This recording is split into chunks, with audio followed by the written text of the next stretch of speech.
Welcome to കെയിൻറ്റില physics academy. ഈ ഒരു വീഡിയോയിൽ നമ്മൾ ഡിസ്കസ് ചെയ്യാനായിട്ട് പോകുന്നത് കേട്ടറ്റ് കാറ്റഗറി 3 മാത്തമാറ്റിക്സ് ഓൺലൈൻ കോച്ചിങ്ങിൽ ജോയിൻ ചെയ്തിട്ടുള്ള സ്റ്റുഡൻസിന് പ്രൊവൈഡ് ചെയ്യുന്ന ക്ലാസ്സാണ്. ഇത് നമ്മളിപ്പോൾ ഡിസ്കസ് ചെയ്യാനായിട്ട് പോകുന്നത് ജൂൺ 2024 നടന്ന കേട്ടറ്റ് പരീക്ഷ ക്വസ്റ്റ്യൻ പേപ്പറിൻ്റെ ഒരു പ്രോബ്ലം നമുക്ക് നോക്കാം. ക്വസ്റ്റ്യൻ നോക്കുക. In the figure angle CAB equal to 30 degree, angle CPB equal to 60 degree, AP is equal to 10 centimeter.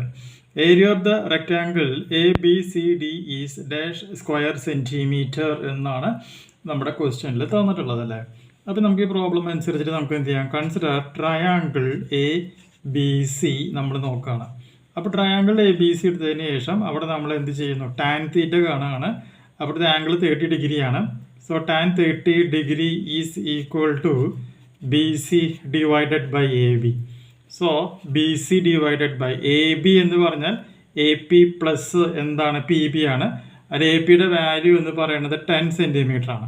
അപ്പോൾ നമുക്ക് 10 എന്ന് കൊടുക്കാം. ഇതിനെ ഞാൻ X എന്ന് മാർക്ക് ചെയ്യുന്നു.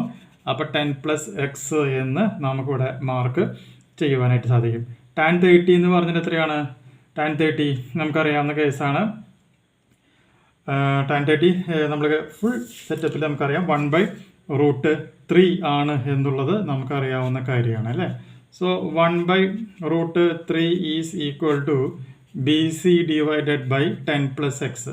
സോ അങ്ങനെയാണെന്നുണ്ടെങ്കിൽ BC √3 BC √3 നിന്ന് കൊണ്ടുവരിക. √3 BC equal to 10 plus x എന്ന് പറയുന്ന ഒന്നാമത്തെ ഇക്വേഷൻ ഫോം ചെയ്യാനായിട്ട് പറ്റും.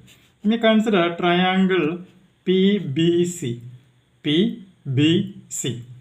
ആംഗിൾ 60 ഡിഗ്രി ആണ്. അപ്പോൾ നമുക്കിവിടെ എന്ത് പറയാനായിട്ട് പറ്റും, tan 60 degree is equal to BC divide by PB എന്ന് പറഞ്ഞാൽ എത്രയാണ്, X ആണ് അല്ലേ. സോ അങ്ങനെയാണെങ്കിൽ BC ഈക്വൽ ടു നമുക്ക് എന്ത് പറയാൻ പറ്റും, X√3 എന്ന് പറയാം. കാരണം എന്താണ്, ടാൻ 60 ഡിഗ്രി എന്ന് പറയുകയാണെങ്കിൽ അതിൻ്റെ വാല്യൂ എത്രയാണ്, √3 ആണ്. അപ്പോൾ ഇവിടെ ഒരു BC ഉണ്ട് ഒന്നാമത്തെ ഇക്വേഷനിൽ. അപ്പോൾ ഈ BC X√3 അല്ല, അത് കൊണ്ടുപോയാൽ സബ്സ്റ്റിറ്റ്യൂട്ട് ചെയ്യാം.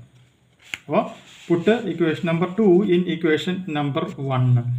അപ്പോൾ നമുക്കിവിടെ എന്ത് വരും, √3 into √3 X is equal to 10 plus x. √3 എന്ന് പറയുമ്പോൾ 3x ആണ്. 3x equal to 10 plus x. X ഇങ്ങോട്ട് കൊണ്ടുവരിക. 3x മൈനസ് എക്സ് എന്ന് പറയുമ്പോൾ 2x ആണ്. 2x equal to 10. അപ്പോൾ എക്സ് ഈക്വൽ ടു നമുക്ക് എന്ത് വരും, 5 സെൻറ്റിമീറ്റർ എന്ന് പറയുന്ന റിസൾട്ട് നമുക്ക് അവിടെ നിന്നും കിട്ടുകയാണ് ചെയ്യുന്നത്. ഇവിടെ നോക്കിയാൽ BC ഈക്വൽ ടു എക്സ്, ഇവിടെ നോക്കിയാൽ BC ഈക്വൽ ടു X√3 അല്ല. എക്സിൻ്റെ വാല്യൂ 5 സെൻറ്റിമീറ്റർ അല്ല. ഇതിൽ കൊണ്ടുവന്ന് സബ്സ്റ്റിറ്റ്യൂട്ട് ചെയ്യുക. സോ സബ്സ്റ്റിറ്റ്യൂട്ട് ചെയ്ത് കഴിയുമ്പോൾ BC ഈസ് ഈക്വൽ ടു 5√3 എന്ന് പറയുന്ന ഒരു റിസൾട്ട് നമുക്ക് അവിടെ നിന്ന് കിട്ടും. ഇനി കണ്ടെത്തേണ്ടത് എന്താണ്, AB ആണ് അല്ലേ. AB എന്ന് പറഞ്ഞാൽ എന്താണ്, AP പ്ലസ് PB ആണ്. അപ്പോൾ AP എന്ന് പറഞ്ഞാൽ 10 സെൻറ്റിമീറ്റർ ആണ്. ഇനി നമുക്കറിയാം PB എന്ന് പറഞ്ഞാൽ എന്താണ്, X ആണ് PBയുടെ വാല്യൂ എന്ന് പറയുമ്പോൾ എത്രയാണ്, 5 ആണ്. So that's equal to 15 centimetre ആണ് എന്ന് പറയുന്നത് AB. ഇനി ഏരിയ എന്ന് പറയുകയാണെങ്കിൽ എന്താണ്, നമുക്കറിയാം AB ഇൻറ്റു എന്താണ് BC. So A equal to 15 centimetre into 5 centimetre, that's equal to 75√3 centimetre square എന്ന് പറയുന്ന റിസൾട്ട് നമുക്കവിടെ ഫോം ചെയ്തു വരും.